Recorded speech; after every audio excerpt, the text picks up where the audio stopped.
తమ్మునిగా, చెల్లెళ్లకు అన్నగా, అమ్మలకు కొడుకుగా ఉన్నటువంటి మనందరికీ యూత్ ఐకాన్ రామన్నని కార్యక్రమానికి ఆహ్వానించి ఇంత పెద్ద ఎత్తున ఈ కార్యక్రమాన్ని నిర్వహించడం జరిగింది.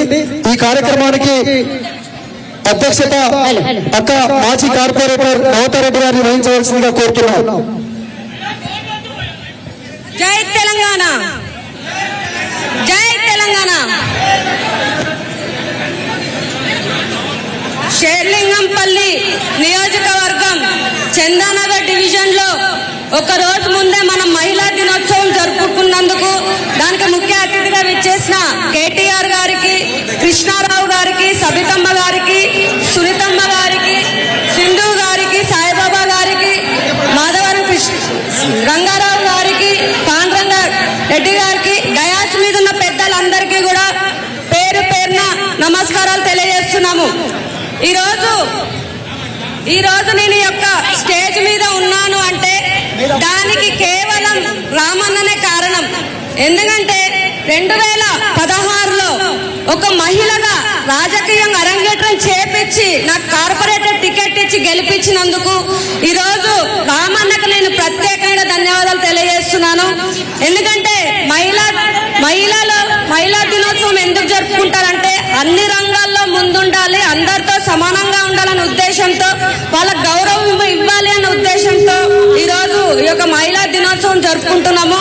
కాబట్టి నేను ఈరోజు రామన్న నాకు టైం ఇచ్చి మహిళా దినోత్సవం ఇక్కడ మన చందానగర్లో వేసుకుందామని చెప్తే రెడీ అన్న నేను చేస్తానని చెప్పేసి స్టేట్ వైడ్ గా 33 జిల్లాల నుంచి మహిళలందరిని అవార్డీస్ కూడా పిలిచి వారికి రామన్నతో సన్మానం చేయించాలని చెప్పేసి నేను అనుకున్నాను. దాంట్లో అన్ని వర్గాల వారు ఉన్నారు, డాక్టర్స్ ఉన్నారు, లోకో పైలట్స్ ఉన్నారు, జడ్జెస్ ఉన్నారు, శానిటేషన్ వర్కర్స్ ఉన్నారు. ఇలా చెప్పుకుంటా పోతే 40 మంది అన్ని రంగాల్లో ఉన్న వాళ్ళని కూడా మేము పిలిచి ఈరోజు సన్మానం చేస్తున్నాము. కాబట్టి ఈ రోజు నాకు ఇంత మంచి అవకాశం ఇచ్చినందుకు రామన్నకు ప్రత్యేకంగా ధన్యవాదాలు చేస్తున్నాను. నాకు ఇంత మంచి ప్రోగ్రామ్ కి సహకరించినందుకు ముఖ్యంగా కృష్ణాన్న గారికి ధన్యవాదాలు తెలియజేస్తూ మీకు 2 మాటలు చెప్తాను. మీకు కేసీఆర్ గారు గవర్నమెంట్ లో మహిళలకు అత్యంత గౌరవం దక్కింది. మహిళలకి పట్టాలు నేను కార్పొరేటర్ గెలిచిన తర్వాత అన్న మా బస్తీలలో పట్టాలు లేకుండా ఇబ్బంది పడుతున్నారు అన్న అంటే అమ్మ మహిళల పేరు ఇద్దాము, మహిళలకు ఇద్దాము అని చెప్పేసి ఈ రోజు కైలాష్ నగర్ కాలనీ, వేమన వికట్ కాలనీలో పట్టాలు ఇప్పించడం జరిగింది. అలా చూసుకుంటా పోతే మహిళలకి మహిళా భవనాలు కట్టించడం జరిగింది, మహిళలకి పెన్షన్లు ఇవ్వడం జరిగింది. ఇలా చెప్పుకుంటా పోతే చాలా షాదీ ముబారక్ ఇవ్వడం జరుగుతుంది, కళ్యాణ లక్ష్మి ఇవ్వడం జరిగింది. కానీ ఇప్పుడున్న గవర్నమెంట్ లో 6 గ్యారెంటీలు అని చెప్పి మహిళలకు 2500 ఇస్తామని చెప్పి ఇవ్వలే, అత్తకొక పెన్షన్ కోడలకు ఇస్తా అని చెప్పి ఇవ్వలే, ముసలయ్యకి ఇస్తా అని చెప్పినారు ఇవ్వలేదు, ఆడపిల్లలకి 2500 స్కూటీలు ఇస్తా అని చెప్పినారు ఇవ్వలేదు. ఇవన్నీ మాట తప్పిన ప్రభుత్వం. కాబట్టి రాబోయేది బీఆర్ఎస్ గవర్నమెంట్, వచ్చేది మా కేసీఆర్ గారు, మా రామన్న గారు వస్తారు. మేము కంటాపరంగా చెప్తున్నాము, మా గవర్నమెంట్ లో ఇంతకు ముందు ఏదైతే మహిళలకి స్వేచ్ఛ ఇచ్చినామో మళ్ళా మా గవర్నమెంట్ వచ్చిన తర్వాత ఉంటది అని చెప్పేసి కోరుకుంటూ అన్న నేను ఒక్క విషయం చెప్తున్నాను. నేను కార్పొరేటర్ గా గెలిచేటప్పుడు మహిళలందరూ కూడా ఒక మహిళా భవనం అడిగినరు.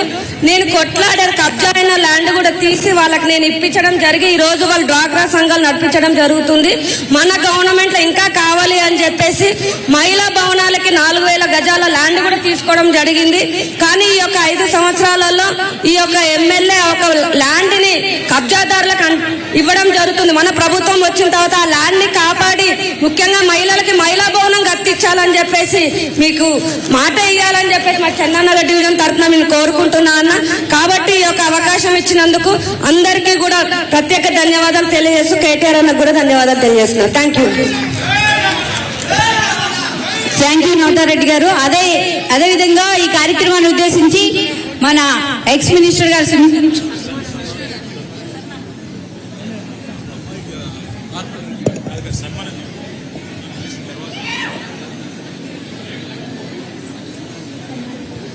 చేయి అంతర్జాతీయ మహిళా దినోత్సవాన్ని పురస్కరించుకొని రాష్ట్ర వ్యాప్తంగా ఉన్నటువంటి ప్రఖ్యాతి గాంచినటువంటి మన సహోదరి మనులు 33 జిల్లాల